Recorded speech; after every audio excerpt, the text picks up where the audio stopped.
प्रदेश के उप मुख्यमंत्री विजय शर्मा बांग्लादेश के हिंदू मन पर होने वाला अत्याचार के विषय में कही हवे कि केंद्र सरकार है पड़ोसी सरकार ले कड़ा कदम उठा के करे हवे अपील।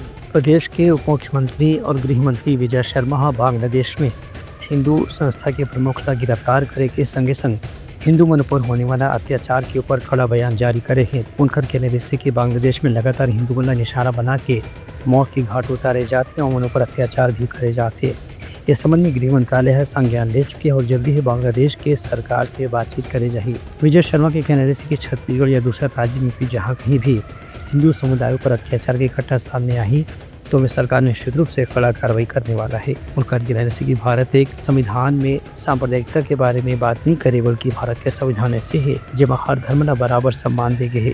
एक बाद भी यदि कोई विशेष धर्म ला निशाना बना के ओकर ऊपर हमला करे जाए तो सरकार और प्रशासन निश्चित रूप से कठोर कदम उठाए पर मजबूर होना पड़ी।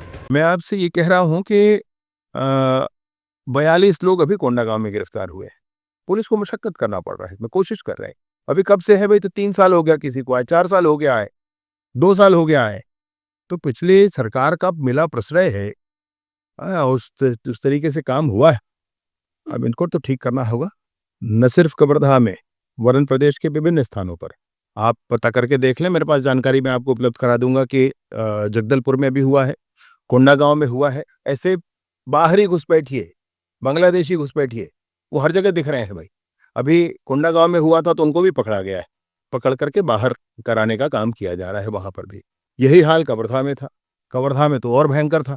और ये जो कवर्धा में हाल था उसके बाद हम लोगों ने उस समय भी आंदोलन किए थे और सरकार में पक्ष में आने के बाद भी इस पर बहुत सारे काम हुए हैं। सैकड़ों लोगों को वहां से विदा किया गया है, हटाया गया है, निकाला गया है। अभी और है शेष। साथ ही साथ इन लोगों को आधिकारिक तौर पर रखने के लिए मतदाता सूची में नाम जोड़े गए थे, उसकी भी शिकायत हुई थी। उस शिकायत के आधार पर अनेक प्रकरण पंजीबद्ध हुए हैं और अब अंतिम में एक जांच समिति भी वहां पर बनी।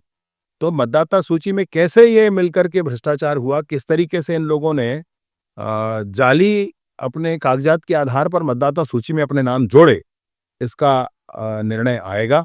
मैं सोचता हूं कि शीघ्र आएगा और उस पर प्रशासन कार्यवाही करे। Bureau report Uttarakhand news.